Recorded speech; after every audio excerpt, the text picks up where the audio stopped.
Bom dia a todos. Vamos dar início aos trabalhos do dia 11, do Seminário Luso-Brasileiro, agradecendo desde já a participação de todos quantos estão connosco fisicamente, mas também a todos os que se encontram do outro lado, portanto no Brasil, e que simpaticamente seguem os nossos trabalhos. Muito obrigada. E a pedir aos oradores, portanto, da plenária número 3, a importância da inclusão comunitária das pessoas com deficiência intelectual, que se fossem sentando, por favor.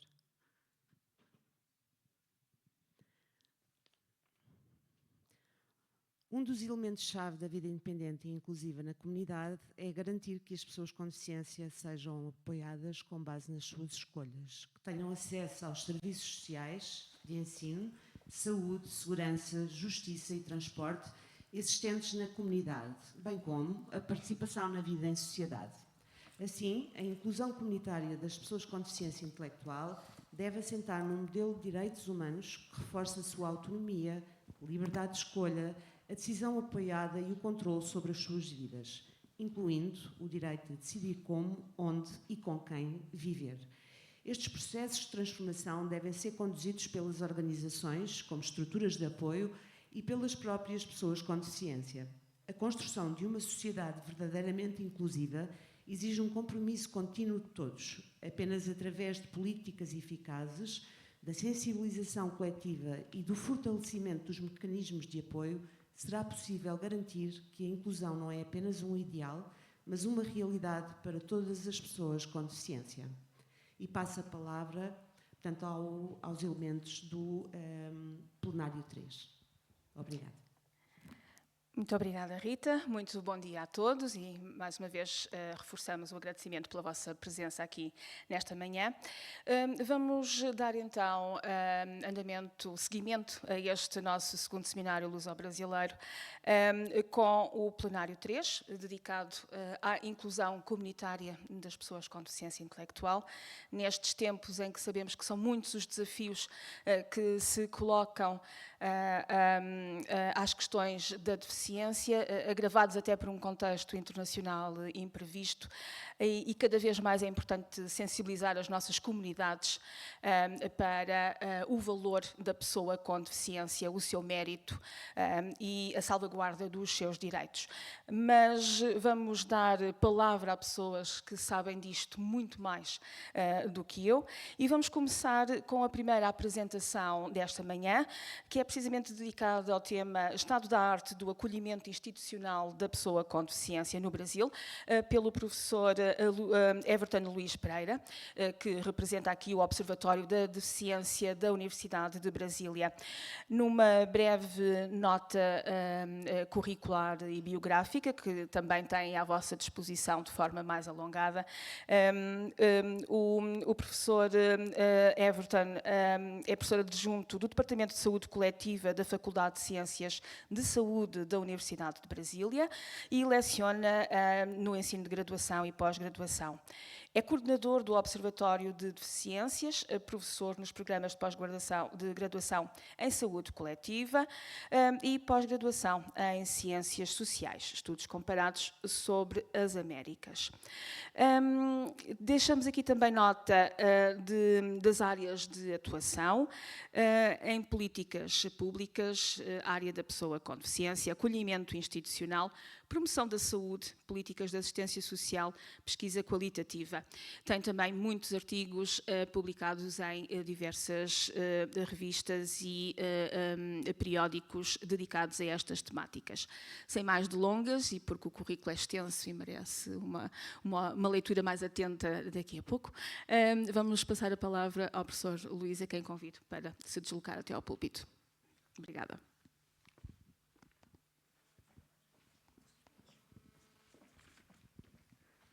Bom, gente, bom dia a todas e todos.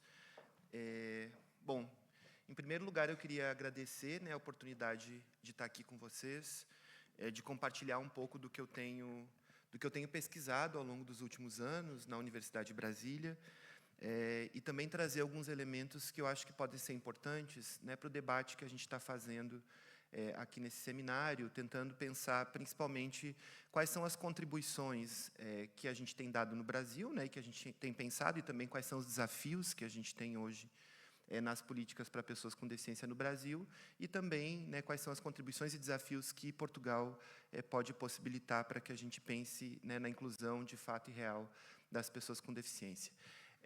E eu acho que essa temática que eu me propus a falar, né, muito a convite também dos colegas da Federação das APAES do Estado de Minas Gerais, né, quero agradecer ao professor Sérgio, a professora Fabiana, Joanita e todos os demais que estão aqui comigo, e também a FENACERSE. Então, eu me propus a falar um pouco sobre o que hoje a gente tem produzido no Brasil sobre o acolhimento institucional, sobre as casas, né, as residências que hoje são destinadas para pessoas com deficiência no país. Bom, então, o título... Acho que eu fiz uma coisa errada aqui, peraí. O moço me ensinou. Pronto, aqui. Bom, o título que eu... Vocês estão escutando bem, né? Se eu ficar mais longe do microfone, não tem problema, não. Bom, o título que eu me propus, então, é um pouco do estado da arte, do acolhimento institucional da pessoa com deficiência no país. Eu sou professor da Universidade de Brasília, né, como a colega me apresentou. Bom, eu quero iniciar falando um pouco sobre esse lugar da onde eu falo, que é o Observatório de Deficiências. O Observatório de Deficiências da Universidade de Brasília, ele tem uma ampla parceria com a Federação Nacional das APAES, então, um pouco dessa pesquisa também é reflexo dessa parceria. Mas também ele atua em projetos de ensino, de pesquisa e de extensão na universidade, tentando pensar temáticas que estão relacionadas à questão da deficiência e tudo que interessa, digamos assim, às pessoas com deficiência, suas famílias e também às instituições e profissionais que atuam com a temática. Então, a gente tem tentado, né, dar luz e tentado refletir aí sobre, né, uma gama bastante significativa de temáticas, desde o emprego, né, o apoio ao emprego, ao trabalho, até questões de acesso à educação, à saúde, né, e outras que vão aparecendo aí no caminho, sempre pautado, né, principalmente pelo movimento. Então, o movimento apaiano tem pautado a gente bastante sobre o que pode interessar naquele momento histórico, mas também outras pesquisas que são desenvolvidas pelos próprios pesquisadores. Então, a gente se constitui como uma rede de pesquisadores, né, em nível tanto nacional quanto internacional. Então, temos pesquisadores de diferentes também países atuando com a gente, e a gente tenta trazer, né, problemáticas e formação, né, problemáticas de pesquisa, como eu disse, mas também questões de formação em nível de graduação e também pós-graduação, né? A gente tem formado aí mestres e doutores na temática da deficiência, né, com diferentes enfoques. Bom, depois eu posso também passar para vocês o site do nosso observatório, que seria interessante, né, que vocês conhecessem o que a gente tem produzido. Bom, como eu disse, eu vou falar um pouco sobre o acolhimento institucional no Brasil, vou trazer algumas informações, mesmo que preliminares daquilo que a gente já produziu da pesquisa, mas antes disso eu queria iniciar introduzindo como que a gente chega ao desafio do acolhimento institucional ou dos serviços de acolhimento no país. Eu acho que a questão da Covid-19, né, a gente estava conversando até ontem, um pouco antes do evento iniciar, né, a questão da Covid-19, de fato, ela transformou, né, a nossa reflexão sobre o mundo e as formas como a gente também encarou os serviços ao longo da história da humanidade, né? Então, ela mostrou, por exemplo, que as pessoas que vivem nesse tipo de serviço, então, abrigos, lares, né, residências, elas foram impactadas de forma desproporcional pela Covid, né? Então, se a gente lembrar muito bem, vocês aqui na Península Ibérica tiveram uma experiência bastante traumática com isso, né? Não só, mas a Europa como um todo, principalmente do falecimento massivo, né, de pessoas idosas durante a Covid-19, que viviam nesses lares, né, e outras que, porventura, me parece que foram muito mais afetadas, né, do que as pessoas de uma forma mais geral. E aí o que também a Covid nos mostrou é que a forma como esses serviços estão organizados são, em grande medida, até perigosos, né, em situações de emergência. Então, a gente precisa repensar a forma como esses serviços estão organizados. E aí, quando eu falo também isso, né, que a Covid-19 acho que provocou um pouco mais dessa reflexão, eu também estou me referindo ao pouco que a gente sabe, né, olhando para a literatura e para os estudos científicos, tanto em nível nacional quanto internacional, a gente sabe muito pouco sobre esses serviços no Brasil, e quase nada sobre as pessoas com deficiência que moram nesses espaços, né? Então, a gente tem uma grande lacuna de conhecimento sobre isso. Então, um pouco esse é o pano de fundo que dá início às nossas reflexões. E uma coisa que ficou bastante sensível, né, quando a gente estava falando da Covid, porque a gente fez uma pesquisa sobre a situação das pessoas com deficiência no Brasil durante a pandemia da Covid-19. Essa pesquisa resultou, inclusive, num documentário, né, que eu convido vocês a assistir, da qual a gente pega, né, um pouco do depoimento, as histórias de algumas pessoas com deficiência no Brasil que viveram a pandemia, inclusive de uma família que teve seu filho, né, com deficiência que faleceu e uma mãe também que faleceu. Mas, enfim, uma das questões que a gente, né, durante essa pesquisa da Covid, apareceu com bastante força foi aquela pergunta, né, que eu deixo bem em cima do slide, que é: e se meu filho morrer, né? E se eu morrer, com quem o meu filho vai ficar? Né? Um pouco, essa era uma das grandes perguntas, principalmente feitas pelas mães, né, das pessoas com deficiência durante a pandemia. A gente sabe também, os estudos têm mostrado para a gente que a preocupação, é uma das preocupações das famílias, das pessoas com deficiência, principalmente com envelhecimento, né, com quem eu vou deixar meu filho, né, grande medida porque existe um cuidado que se passa aí de geração a geração e geralmente o cuidado é feito pelas mulheres, né, as mulheres mais velhas, e essas mulheres envelhecendo e morrendo, esses filhos acabam ficando um pouco, não vou chamar de descuidados, né, mas com um pouco mais de dificuldade de inserção na rede de cuidados, porque os irmãos muitas vezes não cuidam, né, e os outros familiares também abdicam desse cuidado. Então, essas mães, nessa emergência da Covid, nesse medo da morte, né, da morte iminente ou da morte possível, elas se diziam muito, afinal, e se eu morrer, o que vai acontecer com os meus filhos? E a emergência deixou essas famílias muito ainda mais preocupadas, né? E aí isso também fez com que a gente começasse a pensar, afinal, quais são as alternativas que a gente tem, quais são as respostas que a gente tem em caso, né, de falecimento dos pais, né, dos cuidadores, em casos como esse da emergência, né, uma morte iminente que não se esperava, ou inclusive, né, que eu estou falando aqui do envelhecimento populacional. Então, a gente tem, né, aqui vocês na Europa têm vivido esse envelhecimento de uma forma mais acentuada e há mais tempo, mas a gente também tem uma mudança, né, na pirâmide demográfica no Brasil, né, que tem causado aí um envelhecimento mais acentuado da população, e claro que isso também gera algumas perguntas para a gente, né?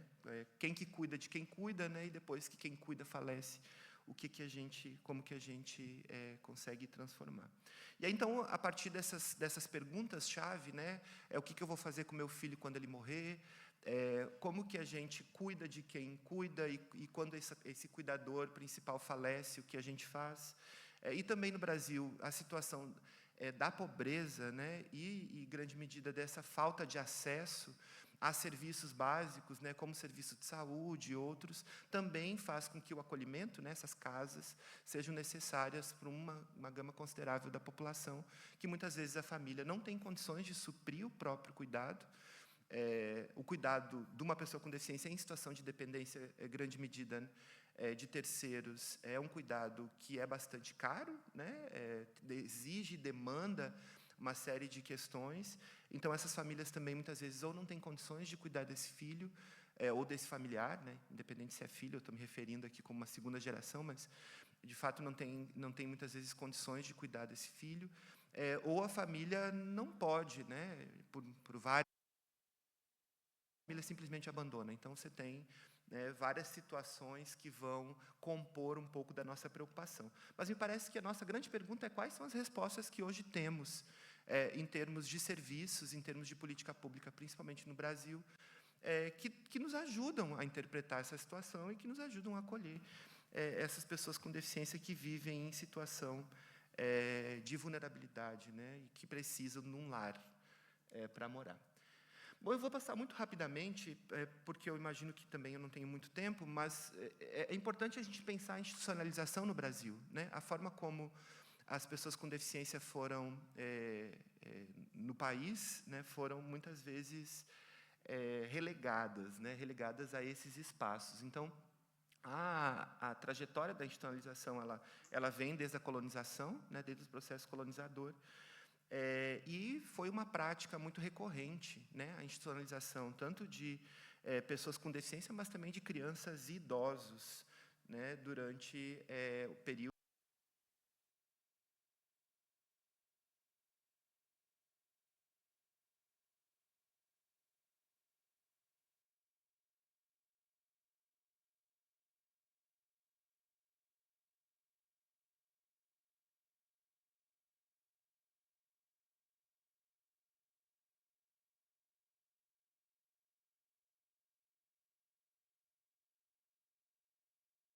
transformam. Pois parte-se agora do pressuposto de que as pessoas são individuais, né? Essa ideia que eu estava falando para vocês também, que da instituição asilar, né, sem uma individualidade necessariamente, na residência inclusiva tem a ideia de que as pessoas são individuais. Parece uma coisa simples, né, mas essa transformação institucional não é tão simples assim de ser feita. E elas precisam, esses sujeitos precisam ser valorizados na sua individualidade. Bom, eu vou passar aqui, só para que vocês tenham uma noção, um pouco esse é o mapa do Brasil. A gente tem aqui, esse é um artigo que nós publicamos, eu posso também passar referência, é um artigo que foi publicado ano passado, sobre o mapeamento dos serviços de acolhimento no país. Aqui é sobre o mapa 1, 2 e 3, são os serviços de acolhimento geral no país, então, que acolhe todo mundo, idoso, criança, pessoa com deficiência, pessoa sem deficiência, certo? É só para vocês verem um pouco, quanto mais escura a cor no mapa, mais serviços no Estado, certo? Eu só quero fazer isso, aqui é o que acolhe todo mundo, aqui é o que tem pessoas com deficiência, pelo menos uma pessoa com deficiência acolhida, e vejam esses são os exclusivos para pessoas com deficiência. Vocês conseguem ver como a gente vai transformando a cor do mapa, né? Como vai ficando escasso esse tipo de serviço no país, né? A gente tem uma concentração, mais uma vez, dos serviços nos estados do Sudeste brasileiro, né? Que é São Paulo, Rio de Janeiro, Minas Gerais. Claro que são também os estados mais populosos, mas a gente tem um grande vazio assistencial no Norte e no Nordeste do país, regiões também tradicionalmente conhecidas como regiões mais pobres, né? Então, é interessante essa distribuição, né? E não são muitos os serviços. E vejam esse outro dado aqui. 335 instituições são exclusivas para pessoas com deficiência no país. E dessas, 70% são não governamentais, ou seja, esse serviço é prestado por instituições da sociedade civil, instituições organizadas. Mas elas possuem convênio com o Estado. Então, o Estado subsidia, né, e a grande debate também que se faz é o tipo de financiamento, né? A gente tem são serviços que são caros, né, para o seu sustento, e o Estado não financia de forma adequada esses serviços. Bom, então, a gente tem aqui, né, todos eles, esses 70% têm convênio. Na região Norte e Nordeste, os mais pobres, 50% no Norte, 72% no Nordeste, são governamentais. E no Sudeste e no Sul, e no Centro-Oeste, né, mas vejam, no Sudeste e no Sul, 79%, 70% são não governamentais, né? Então, a gente tem uma presença forte das instituições, né, da sociedade civil, né, prestando esse tipo de serviço. E eu já estou acabando, eu já vou, só para fazer alguns pontos. É interessante, como eu disse, né, essas instituições que a gente está falando do acolhimento, elas têm uma longa trajetória na prestação desse serviço. Então, geralmente, são instituições muito antigas, e eu gostei muito do que meu colega Sérgio trouxe ontem, porque dialoga com algumas preocupações que me parece que aparecem aqui nessas pesquisas. Então, são instituições que prestam esse serviço no país, são bastante antigas e estão presentes nos territórios há muitos anos. Então, a gente tem, por exemplo, uma instituição em Salvador, na Bahia, muito antiga, né? A gente tem aí séculos, né, de existência e de prestação desse serviço, e, em grande medida, também uma referência hoje. Então, você tem uma instituição que nasce no modelo asilar e que começa a se transformar, né, de acordo com as novas diretrizes, os novos parâmetros.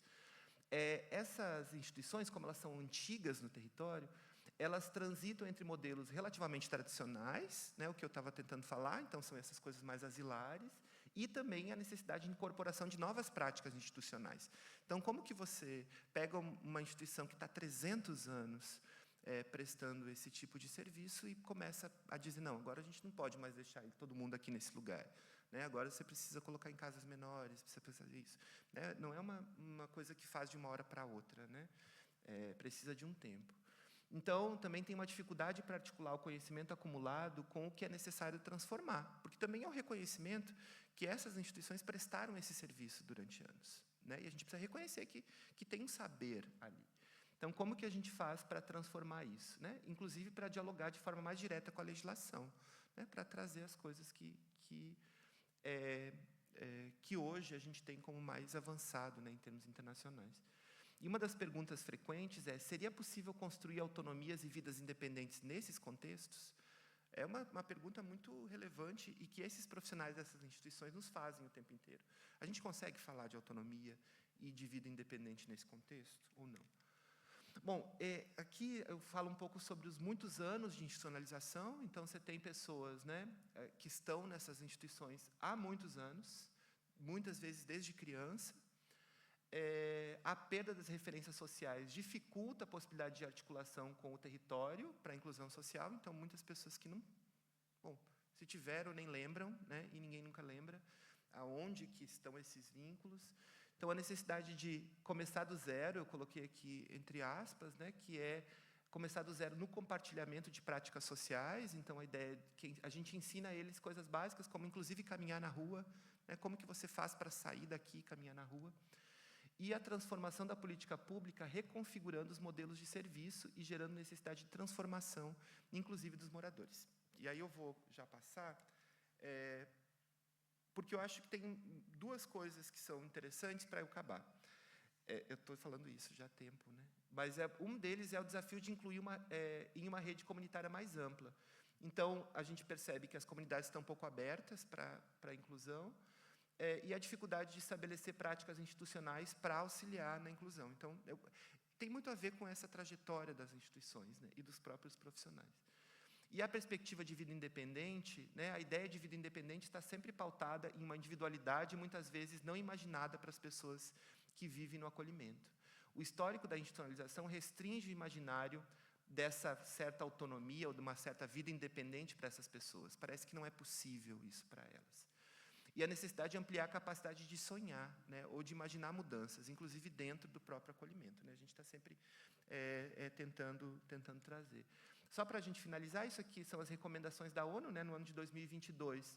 A ONU fala que a institucionalização ela precisa ser abolida, e aí, quando a gente fala de institucionalização, a gente está falando de modelo asilar. Né? Desde o ano de 2022, a gente tem um debate, né, aqui em Portugal e toda a Europa, chamada pela União Europeia sobre a desinstitucionalização, né, das pessoas com deficiência. E aí, só que a questão é quais são as práticas do modelo de institucionalização ainda presentes nos acolhimentos, né? Porque a institucionalização não é só um lugar, né? A institucionalização também é uma prática, uma forma de pensar. Bom, e aí, para construir as vidas independentes, né, autonomia e inclusão, acho que a ideia é valorizar a possibilidade de construção paulatina das autonomias para esses sujeitos, ampliar a possibilidade de articulação intra- e intersetorial para evitar a institucionalização, então, tentar trazer, né, e pensar o anterior, apostar na vida comunitária e na inserção das pessoas com deficiência nos espaços comuns de convivência e também as mudanças nas práticas institucionais e sociais para garantir uma real inclusão das pessoas com deficiência. Bom, era um pouco isso, né? Eu acho que eu até ultrapassei meu tempo, eu peço desculpas, mas eu acho que é um tema muito longo e muito caro para a gente e muito importante, né? Para conversar, teria muito mais coisa para a gente falar, mas eu fico à disposição. Obrigado, colega. Muito obrigada, Ayrton.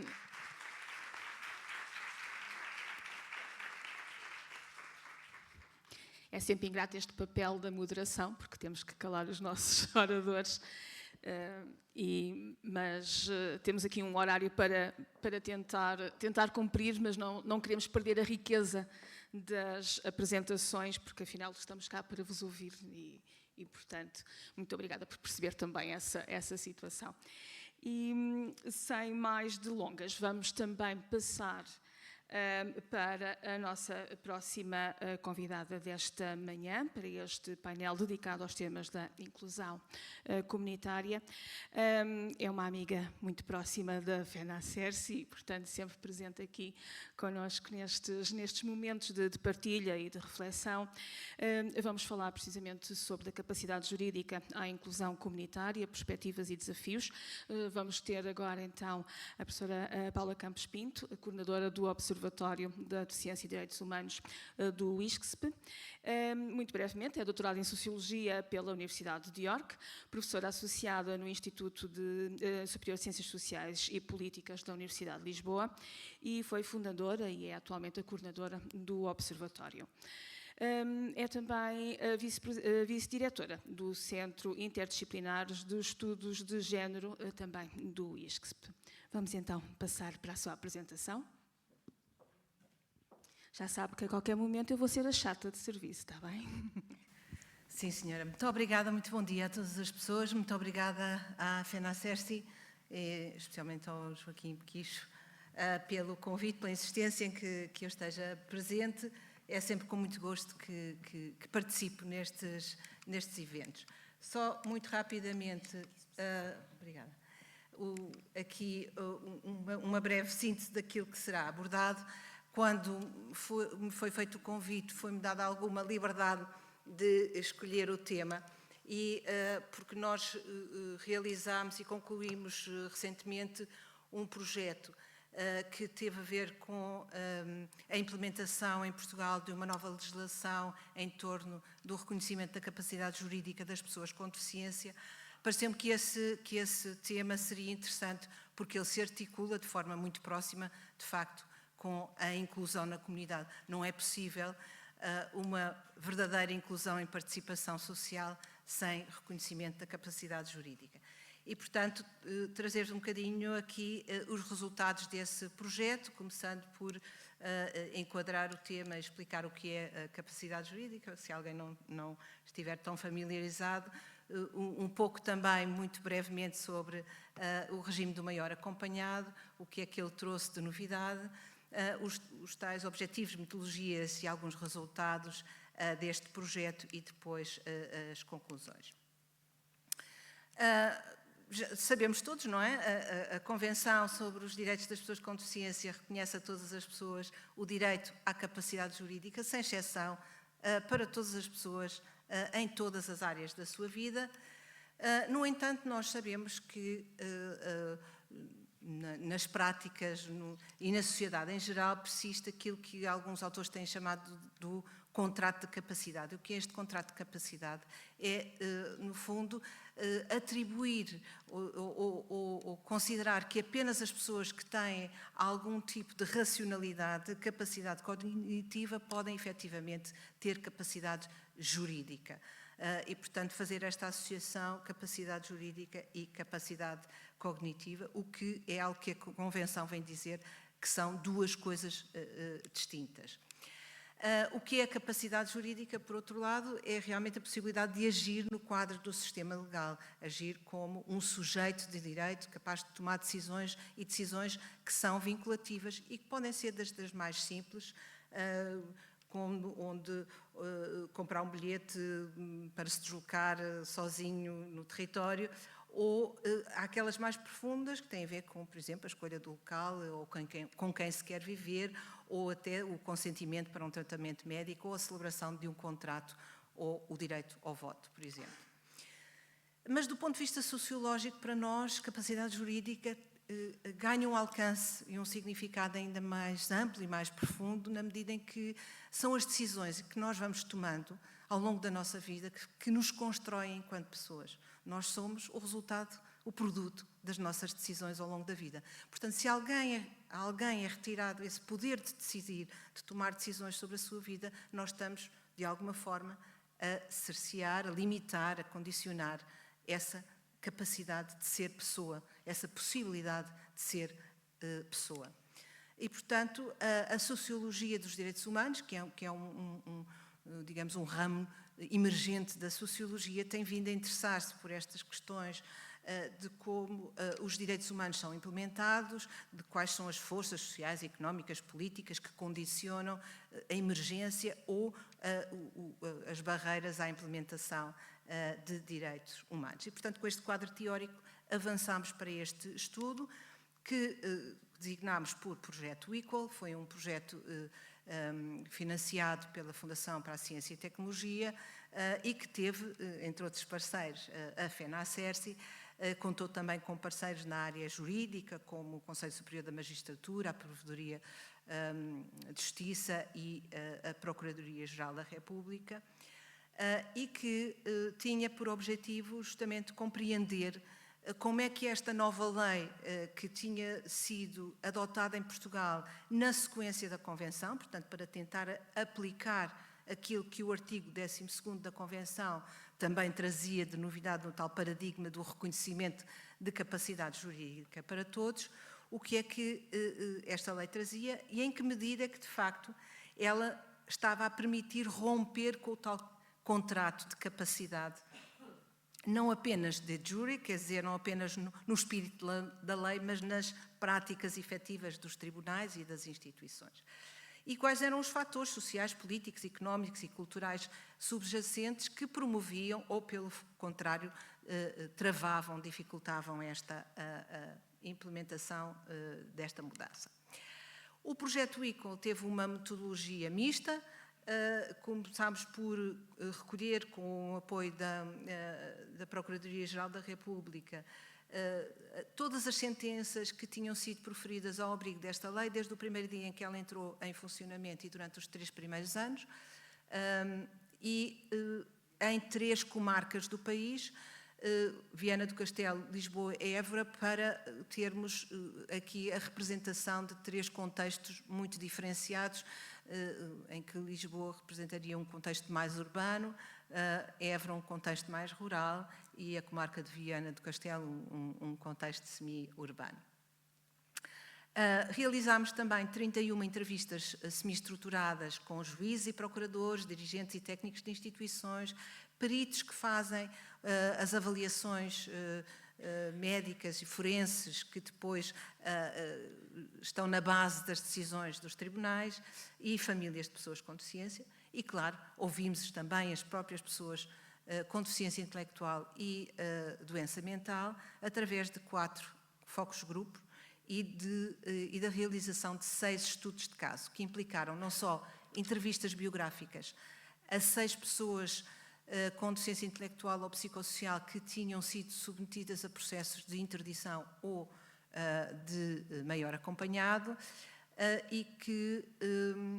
e a análise das sentenças. Portanto, fizemos a história de vida dessas pessoas através da entrevista e depois contrastámos com aquilo com uma análise de discurso da sentença que tinha sido proferida, para perceber a argumentação que era utilizada, como é que o juiz enquadrava a decisão que tinha tomado.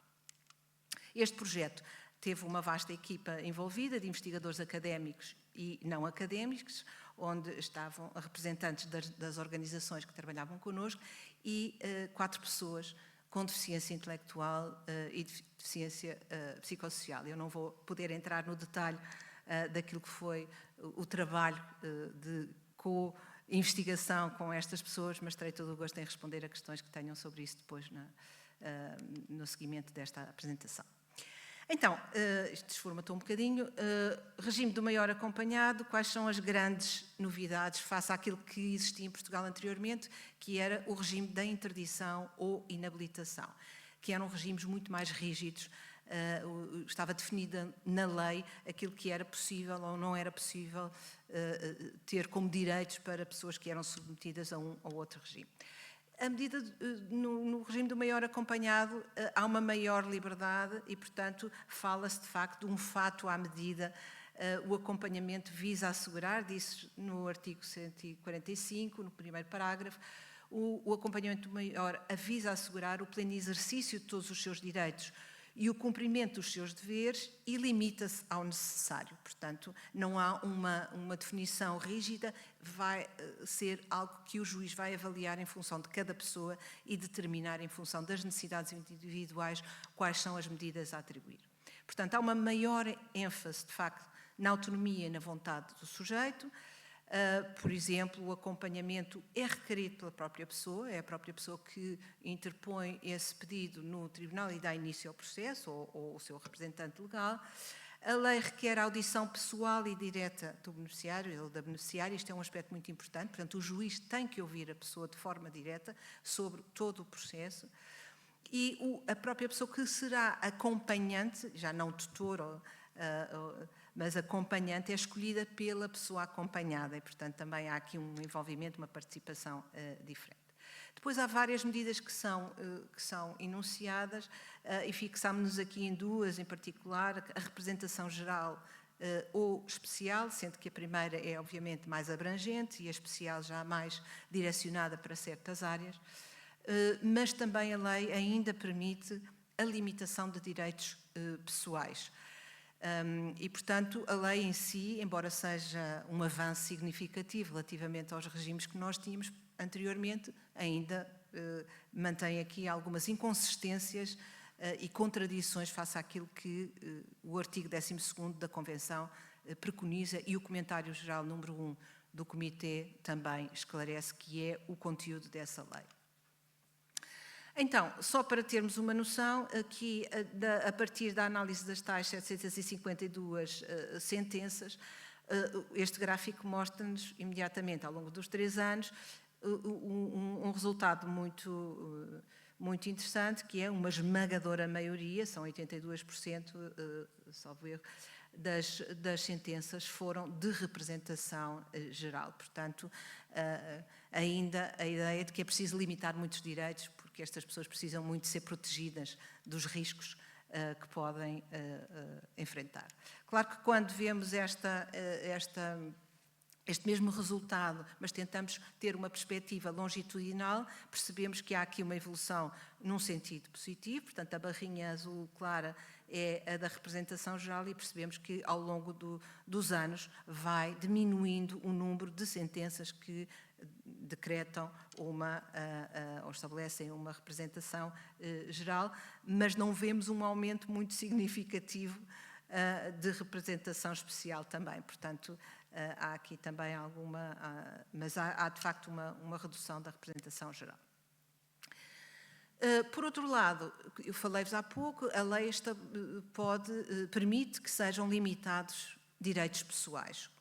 E aqueles que foram mais frequentemente limitados são o direito a testar, portanto, a fazer um testamento, o direito a exercer responsabilidades parentais, sendo que esta é uma categoria que nós criámos a partir de vários outros direitos, como, por exemplo, reprodutivos, realmente as responsabilidades parentais ou a perfilhação, inclusive a adoção também.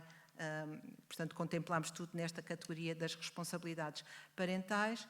Depois, o direito a casar ou a viver em união de facto, o direito a celebrar negócios, portanto, e a fixar domicílio primeiro, ou mover-se na comunidade e a celebrar negócios. Portanto, são áreas que nós virmos, estas primeiras 4 ou 5 áreas, referem-se, no fundo, a direitos que, sendo direitos pessoais, são direitos que têm implicações para terceiros, porque se eu resolver no meu testamento deixar todos os meus bens a uma determinada pessoa, estou a dilapidar de alguma forma o património que é da família e com uma decisão com a qual a família pode não concordar, portanto é melhor cercear esse direito. A questão das responsabilidades parentais também, obviamente, muitas vezes tem implicações para as famílias, uma vez que as pessoas podem ter dificuldades em, por si sós, sem acompanhamento e sem apoio, exercerem essas atividades. Portanto, percebemos que há aqui uma tendência a limitar direitos pessoais que sendo pessoais, sendo escolhas pessoais, não deixam de ter aqui uma implicação também para as outras pessoas da família. De qualquer das maneiras, foi bastante chocante para nós verificar que, do conjunto de todas as sentenças, em 90% delas, havia pelo menos um direito pessoal que era limitado. Mas havia sentenças em que chegava a estar 11 direitos pessoais limitados. E uma grande maioria, acima de 50%, havia mais de 5 direitos pessoais limitados. Portanto, continua a haver uma grande tendência para restringir direitos e não, tal como a Convenção diz, assegurar que todas as pessoas têm direito a exercer a sua capacidade jurídica em todas as áreas da sua vida. Portanto, é uma contradição e uma violação daquilo que diz a Convenção.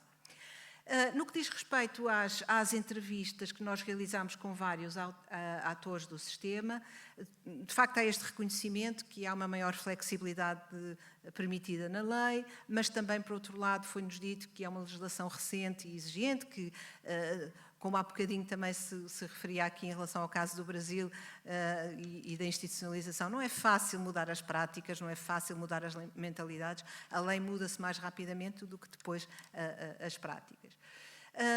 Há o reconhecimento também de que há inconsistências, quer na interpretação, quer na aplicação da lei, em diferentes comarcas, dentro da mesma comarca, diferentes juízes, por exemplo. Portanto, há diversas interpretações. Por exemplo, essa das audições diretas. Há tribunais que obrigam a pessoa a vir mesmo ao tribunal. Há tribunais em que, se a pessoa não pode vir, vamos nós lá ao local. Ou então mandam fazer o relatório pericial sem ser no local e sem lá estarem os magistrados. Portanto, há uma diversidade muito grande ainda de práticas e a necessidade realmente de harmonizar estas práticas. Há também uma insuficiência de meios nos tribunais. E como nos diziam dos peritos, esta nova lei choca com a necessidade de se fazer tudo mais rápido, mais rápido, mais rápido. Porque esta lei é necessariamente mais lenta. Portanto, o que eu vejo é a pouca compatibilidade entre ter os cuidados que a lei obriga e, ao mesmo tempo, a urgência a que ela obriga. Porque quando se tratava de interdição, como estava tudo definido na lei, o que é que era uma interdição e o que é que ela comportava, era mais fácil, de alguma forma, e mais rápido processar estes casos. Agora que se obriga a fazer o tal fato à medida, é necessário uma maior atenção e um tempo para ouvir a pessoa, para compreender as suas necessidades e para poder responder adequadamente. Também se sente uma desadequação ou insuficiência de respostas de apoio na comunidade. Isso foi referido, por exemplo, em alguns casos, a dificuldade em identificar quem possa ser o acompanhante daquela pessoa, que leva a que muitas vezes os tribunais atribuam ao diretor ou a um técnico da instituição onde aquela pessoa vive esse papel de acompanhante, o que, na nossa opinião, gera um conflito de interesses que é óbvio e que não é, de facto, aquilo que também seria o desejável. E, no fundo, também se reconhece que existem lacunas na formação dos magistrados, inclusivamente. Houve um magistrado que nos dizia que a maior parte dos cursos de Direito não tem uma cadeira sobre direitos humanos. Portanto, os direitos humanos entram assim por uma porta-travessa, às vezes numa outra cadeira, como um módulo abordado, mas não há uma cadeira específica de direitos humanos na maior parte dos cursos de Direito e muito menos direitos das pessoas com deficiência. E, portanto, as mentalidades demoram a ser mudadas. Não se mudam mentalidades com decretos de leis, nem com leis. Eu vejo que há colegas que ainda olham para o novo regime como se fosse a mesma coisa que a interdição, só mudou o nome. Quando, na verdade, aquilo que a lei procurava era trazer aqui uma revolução de paradigma, uma mudança de paradigma. Quando ouvimos as pessoas com deficiência através dos focos grupos e dos estudos de caso, elas também nos reportavam esta persistência do modelo médico e do contrato de capacidade, portanto, a sua invisibilização e, mais do que isso, o não reconhecimento das suas capacidades e a superproteção que estão sempre sujeitos, as avaliações extremamente medicalizadas que são feitas, que só olham para os déficits e não olham para as capacidades. Quando fizemos a análise dos estudos de caso, era impressionante. Depois de termos feito a entrevista àquelas pessoas e conhecer um bocadinho a sua história de vida e tudo aquilo que elas faziam as imensas coisas que faziam no seu cotidiano, quando líamos a sentença e nos era apresentada a descrição do fundamento da decisão, que é onde aparece essa descrição médica da patologia, do problema da pessoa, parecia que estávamos a falar de pessoas diferentes. Aquela descrição não coincidia com a pessoa que nós tínhamos entrevistado e que nos tinha dito que fazia tanta coisa e era capaz de tantas coisas no seu dia-a-dia. Vidas enredadas em relações de desigualdade e de poder, que não são só as restrições formais que a lei traz, mas são as tais restrições que nós chamamos de restrições informais aos direitos, e tem um pouco a ver com aquelas práticas da institucionalização de que falava também o colega Everton em relação ao Brasil, as micro-violações de direitos humanos que acontecem no dia-a-dia. A certa altura perguntava-se num dos focus group: no vosso dia-a-dia vocês podem fazer aquilo que vos apetece? Não, dizia um dos participantes, temos de fazer o que nos mandam. E outra explicava melhor: tenho que pedir, posso ir à festa? Deixam-me ir à festa? E eles dizem sim ou não. Se disserem sim, eu vou. Se disserem não, vais mais logo com a tua irmã. E eu faço isso. O silenciamento da voz e a vulnerabilização, também, um dos participantes também num dos focos do grupo relatava: há pouco tempo a minha mãe faleceu, não me deixaram ver a minha mãe e abandonaram-me. Há 7 anos que não os vejo e estou a ser controlado. O dinheiro que eu ganho, ela é que gera as contas, só me dá um X por semana. E perguntava-lhe outro no focos do grupo: ela é porreira para ti? Só que tenho uma certa revolta no maior acompanhado, respondia esse participante número 1, porque acho que é pouco o dinheiro que a minha tia me dá, 20 euros por semana, não é nada. Mas também verificamos que estas pessoas vão tendo, também fruto do trabalho que é desenvolvido nas organizações que as acolhem, em muitos casos, vão tendo uma maior consciência dos seus direitos. E um dos nossos entrevistados dos estudos de casos foi bastante expressivo acerca disso. Os nossos direitos, um deles, dizia ele, é o combate ao estigma. Porque a sociedade faz muito estigma. Olha aquele ali, é maluco, não presta para nada. Nós enfurecemos com isso. Nós não somos maluquinhos, não somos doentinhos, nós somos doentes. Nós somos pessoas, homens e mulheres, com os nossos direitos. É isso. Enfim, concluindo, de facto parece ter havido aqui uma evolução positiva no nosso sistema jurídico português para um regime mais próximo dos direitos humanos e dos normativos da Convenção, embora ainda com possibilidades de aperfeiçoamento, como assinalámos. Mas o velho paradigma assistencialista e medicalizado parece ainda prevalecer. Apesar da mudança da lei, o contrato de capacidade permanece na prática, embora também com alguma evolução positiva ao longo do tempo, como sublinhamos. Subsistem também constrangimentos vários, quer dentro, quer fora do sistema judicial, que impedem uma aplicação plena da lei, portanto, que conviria rever e também trabalhar. Mas também vemos que as pessoas com deficiência intelectual e psicossocial estão cada vez mais conscientes dos seus direitos e dispostas a lutar por eles. Agora, o que é importante perceber é que sem capacidade jurídica não pode existir, de facto, verdadeira inclusão comunitária. Se a pessoa não pode assinar um contrato de trabalho, vai ficar muito mais vulnerabilizada no mercado de trabalho, muito mais sujeita à exploração. Se não pode decidir onde ou com quem viver, ou se não pode sequer decidir a sua profissão, ou não pode mover-se sozinha na comunidade, ela não poderá nunca ter uma verdadeira participação social. Portanto, temos aqui um conjunto de desafios ainda para trabalhar. Precisamos de formação sobre deficiência na ótica dos direitos humanos e sobre o novo paradigma da capacidade jurídica na Convenção, que seja dirigida à sociedade em geral e particularmente aos atores do sistema jurídico e das instituições de apoio às pessoas com deficiência. Precisamos de reforço de meios e de capacidade do sistema judicial e dos serviços de apoio na comunidade, porque também sem recursos as coisas não funcionam.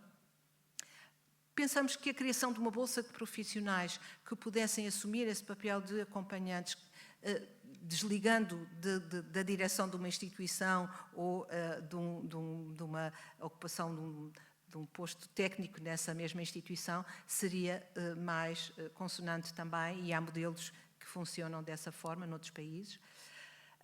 É preciso continuar a apostar também na capacitação das pessoas com deficiência, nomeadamente intelectual, sobre os seus direitos e responsabilidades de cidadania, e precisamos continuar a monitorizar esta legislação. Deixo-vos aqui também com a indicação do site, do website do projeto, onde poderão encontrar mais informação sobre este projeto, e há 2 documentários, há um documentário mais longo de meia hora e depois uma síntese de cerca de 6 minutos, que procura exprimir também as principais mensagens deste projeto. Muito obrigada. Muito obrigada, Paula, pela sua intervenção. Everton, se quiser juntar-se aqui a nós.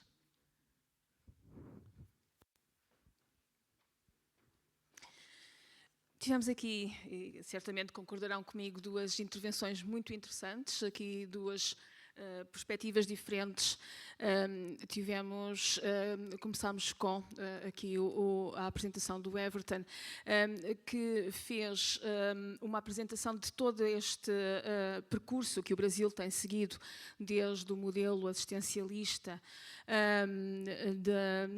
da institucionalização do acolhimento das pessoas com deficiência, até a este modelo baseado nos direitos. É um processo que Portugal conhece bem, porque é muito semelhante. Toda esta discussão agora em torno da desinstitucionalização acentuou esta perspectiva e este novo paradigma, que é o que nós seguimos nas nossas instituições todos os dias, que é o do modelo centrado nos direitos. Aqui com a apresentação que acabámos de assistir da professora Paula, também esta perspectiva muito focalizada na questão da participação cívica e da capacidade jurídica das pessoas com deficiência, neste projeto do qual a FENACERSI foi parceiro. Eu passo agora também a bola para o lado da assistência, sem querer alongar muito este painel e derrapar no nosso tempo, mas não queria deixar de aproveitar a riqueza dos nossos participantes, dos nossos oradores, e coloco agora com a assistência se tem alguma pergunta para fazer, ou algum comentário, algum sublinhado. Alguém? Então começamos por aqui, os nossos painelistas a falar um com o outro. Não ouvindo do público. Everton, eu achei muito interessante, muito obrigada pela apresentação. E fiquei com uma curiosidade relativamente à forma como as próprias organizações estão a receber estas mensagens e sobre a forma como estão a lidar com elas. E, portanto, se há exemplos já de reconversões, que tipo de reconversões, porque aqui também há um problema, parece-me a mim, importante, recursos, não é? Porque uma instituição asilar teria certamente instalações preparadas para esse tipo de resposta e agora transformar-se numa resposta de base comunitária também traz esse desafio. Portanto, qual é a resposta que as próprias organizações estão a dar e como é que elas estão a receber esta nova política? Respondo agora? Sim, pode ser. Pode. Bom, primeiro, professora Paula, eu queria agradecer, né, a oportunidade do diálogo. A gente conversou, né, há uns 2 anos, no último evento, e tem acompanhado de vocês, né? Eu acho que é muito interessante também essa possibilidade de troca, né, do que a gente tem feito no Brasil e o que vocês têm feito aqui em Portugal.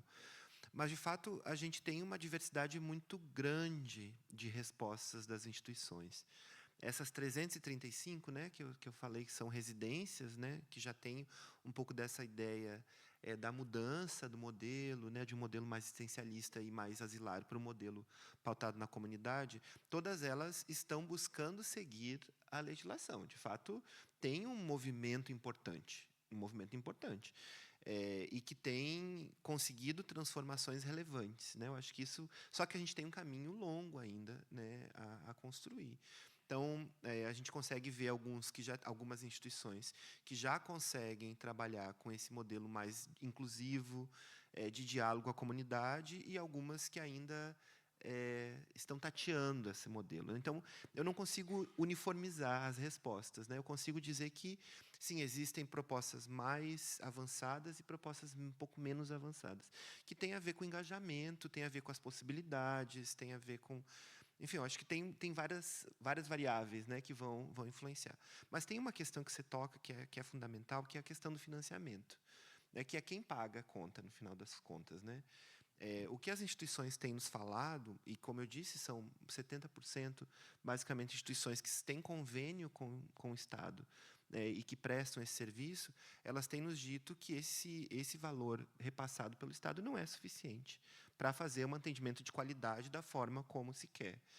Então, muitas delas fazem... bom, como a gente se vira nos 30, fazem qualquer coisa para conseguir mais dinheiro. Então, fazem tarefas externas, né, para buscar outros recursos para dar conta dessa forma. O que a gente tem tentado construir, professora, é olhar para isso e tentar também fazer uma previsão de gasto. Assim, como que um modelo de vida independente, de inserção na comunidade, o que esse modelo custaria? Né? Porque a gente também não tem necessariamente uma previsão, né, de que isso custaria, para tentar subsidiar também o Estado e dizer para o Estado, olha, isso que está se pagando para as instituições hoje não é suficiente para o modelo que se quer da Convenção. Eu consigo fazer isso aqui com esse dinheiro, certo? Enfim, uma certa coisa, mas eu não consigo chegar no modelo ideal. E, de fato, não consegue. Quem está no cotidiano sabe que isso não é possível, e que é necessário investir também financeiramente. Claro que eu gosto de pontuar que, quando eu falo de institucionalização, eu estou olhando, por um lado, a transformação da estrutura, das condições, e, por outro, eu estou falando sobre a transformação das práticas, né? Então, a transformação das práticas não custa, né, entre aspas, não é financeira necessariamente. E ela também é muito difícil, né, de se fazer. Então, não é à toa, a gente tem uma trajetória longa. Então, mais uma vez, a gente não muda do dia para a noite essas coisas. Mas, se a gente começar transformando a estrutura, de repente as práticas vêm junto, né? É um pouco dessa ideia do normativo, né? Eu transformo o normativo, transformo o estrutural, a lei, né? O estrutural, e depois consigo fazer com que as práticas também se transformem. Mas a ideia é essa, é a gente tentar fazer um estudo de custo, tentar entender quanto que isso ficaria para subsidiar também o Estado, ou melhor, pautar, pelo menos, né? Para que se mude o financiamento. Mas é complexo, de fato, é um ponto muito, muito difícil. Muito obrigada. Temos mais uma questão do público. Olá, bom dia a todas e a todos. Eu sou Helena Alexandre, do Instituto Nacional para a Reabilitação, e cumprimento primeiro e dou os parabéns à FENACERSE por este evento, e cumprimento a professora Paula Campos Pinto, sempre um prazer, e o professor Everton Luís Pereira, que não conheci e gostei muito de ouvir. Alguns comentários, sobretudo, sobre o que nós vimos aqui, que tive o prazer de ver aqui nesta sessão, que tem a ver, eu ia começar, que era uma das minhas questões, com a questão do financiamento que o Everton falou. Nós, de facto, temos aqui que repensar. Portugal tem uma questão também, porque as nossas instituições, as respostas, aquilo que nós chamamos de respostas sociais, são financiadas também por fundos públicos, não é? É um contrato entre o Estado e a sociedade civil, e eu penso que valia muito a pena pensar como é que o financiamento pode ser uma alavanca para modelar aquilo que a lei já tem vindo a determinar, porque nós temos feito no nosso ordenamento jurídico, desde a ratificação da Convenção em 2009, todo um caminho, que é o exemplo do regime do maior acompanhado, que, apesar de todas as questões que ainda se levantam, e muitas delas são culturais, não é? De práticas e de recursos, é um caminho. Não são todos os países ou os Estados-partes da Convenção que conseguiram resolver o problema do artigo 12º da Convenção. Eu acho que, deste ponto de vista, mas a questão do financiamento é crítica sempre, porque se nós estivermos sempre em subfinanciamento, nós nunca conseguiremos resolver questões fundamentais, como é o caso da qualificação de profissionais. As pessoas que estão nas respostas, que têm interação direta com as pessoas com deficiência, com as suas famílias, com as comunidades, precisam de saber o que fazer, como fazer, etc. Eu penso que estas realidades têm que vale a pena pensar sobre elas e como é que o financiamento vai ao encontro. Eu não sou especialista em financiamento, mas a minha experiência em várias dimensões da minha vida tem-me mostrado, e agora também, como é que o fator crítico financiamento é realmente um fator crítico. Depois, também aqui a questão da própria comunidade. Quando nós falamos na vida independente, e em Portugal nós temos já um exemplo de um modelo instituído, que já teve em projetos piloto, vai fazendo o seu caminho e bem. Nós também, e toda a diversidade da comunidade, nós também precisamos de olhar para a comunidade e para as capacidades que a própria comunidade tem. E quando eu falo na comunidade, é o que está fora das instituições, e as instituições estão na comunidade, fazem parte da comunidade, mas por vezes não têm parceiros ou parceiras. E eu acho que este aspecto poderá ser um aspecto relevante, porque a inclusão convoca todas as partes e toda a sociedade. Não é algo que se faça só. Eu penso que qualificar as próprias comunidades é fundamental. Nós, às vezes, em Portugal, ouvimos um discurso anti-instituições, e que é preciso também ter muito cuidado, porque as instituições têm um papel fundamental. As instituições são as instituições de uma sociedade, não é? E têm que, por vezes, algumas, repensar, estou no caminho da convenção, o meu modelo é o dos direitos humanos, então como é que vamos fazer, não é? Não é que agora acabar com tudo. Eu queria deixar aqui esta nota, porque me parece também relevante. E vendo aqui a questão do regime do maior acompanhado, e queria só dizer a importância da universidade. Ver aqui duas universidades a fazerem um papel muito importante para a avaliação das políticas públicas. Obrigada mais uma vez. É importante ter estas dimensões nas universidades, olhar para os direitos humanos nesta perspectiva da deficiência, neste caso, e o papel do financiamento público aos estudos, aos observatórios, etc., porque nós precisamos de conhecer para agir, não é? Isto parece que estamos sempre a dizer a mesma coisa, mas aqui está a evidência. Nós temos um regime do maior acompanhado desde 2018, há imensos problemas na sua implementação, mas também há muitas vantagens, não é? Precisamos é de conhecer, e aí está o papel do financiamento, mais uma vez, público aos estudos, às universidades, aos centros de estudos. Isto é, financiar o conhecimento, a formação, a qualificação é importante. E mais uma vez, só aqui fazer um reparo, não é um reparo, é um comentário, também um bocadinho alinhado com o que a professora Paula Campos Pinto fazia, tantas sentenças ainda que limitam direitos individuais. Estamos mesmo nas barreiras atitudinais, mas todos e todas temos que olhar para isto. O que é que isto requer? Formação de quem? Sensibilização de quem? Todas as partes, não é? Por isso, olha, agradeço muito. E parabéns à Universidade, mais uma vez à FENACERSI, a todas as pessoas que aqui estão, profissionais, e que pensemos nisto. Todas e todos temos que fazer a nossa parte e pensar naquilo que é crítico em cada momento. Obrigada. Muito obrigada pela sua intervenção. Muito rapidamente, então, uns sublinhados. Eu ia só, para responder a esta última rep, no fundo, que aqui é lançada, a questão da necessidade da formação. Só dizer-vos que o site do projeto tem todos os materiais que nós desenvolvemos no âmbito deste projeto, inclusivamente materiais para, por exemplo, desenvolver a tal pesquisa colaborativa com pessoas com deficiência, também os 2 documentários de que falei, e são inteiramente gratuitos e estão à disposição de todas as pessoas que os queiram utilizar para apoiar a tal formação. Comentar? Muito rapidamente, eu agradeço, né, os comentários da colega. E o que a gente tem pensado também é porque existem alguns estudos que já têm demonstrado como esse modelo de transformação asilar, né, dessas grandes instituições para o modelo pautado na comunidade é mais caro do ponto de vista do financiamento público, mas ele tem mais resultado, inclusive, da economia em outros espaços. Por exemplo, menos hospitalização, menos busca por serviço de saúde. Enfim, tem uma série de economias que vão sendo feitas eu gastando mais com o serviço de institucionalização, né? Um serviço de instituições pautadas na comunidade, né? Ou de acolhimento pautado na comunidade. Então, esse é um ponto que é relevante, de repente, olhar também, né? O que isso gera em termos de sistema. E sobre as instituições, você tem toda a razão. Como eu mostrei, 70% dos serviços hoje são prestados por instituições do terceiro setor, né? Da sociedade civil no país. Se não existisse isso, a gente estava completamente descoberto.